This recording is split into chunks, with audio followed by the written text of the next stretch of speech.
Sitting Bull requested this council. We await his words. Take your soldiers out of here. They scare the game away. Very well, sir. Tell me then, how far away should I take my men? You must take them out of our lands. What precisely are your lands? These are the lands where my people lived before you whites first came. I don't understand. We whites were not your first enemies.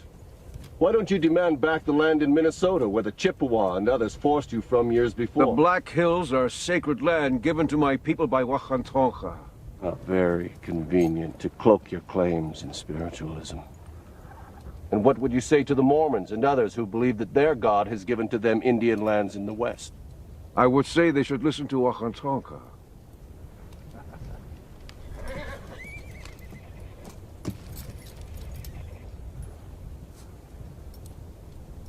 No matter what your legends say, you didn't sprout from the plains like the spring grasses, and you didn't coalesce out of the ether. You came out of the Minnesota woodlands, armed to the teeth, and set upon your fellow man. You massacred the Kiowa, the Omaha, the Ponca, the Oto, and the Pawnee without mercy. And yet you claim the Black Hills as a private preserve bequeathed to you by the Great Spirit. And who gave us the guns and powder to kill our enemies? And who traded weapons to the Chippewa and others who drove us from our home? Chief Sitting Bull, the proposition that you were a peaceable people before the appearance of the white man is the most fanciful legend of all. You were killing each other for hundreds of moons before the first white stepped foot on this continent. You conquered those tribes, lusting for their game and their lands, just as we have now conquered you for no less noble a cause. This is your story of my people. This is the truth, not legend.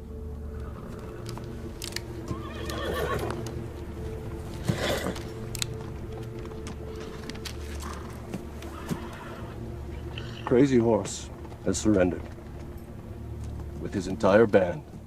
And by his surrender, he says to you and your people that you are defeated. And by ceding the Black Hills to us, so say Red Cloud and the other chiefs, who demand that you end this war and take your place on the reservation. Red Cloud is no longer a chief. He is a woman you have mounted and had your way with. Do not speak to me of Red Cloud! I suppose you are the only chief then. Sitting Bull is king of all the Indians. Humility is one of the 4 virtues of a Sioux chief. Sitting Bull shows his true nature now. I have had my say with you. And I have had my say with you. Then we will have a fight. So be it.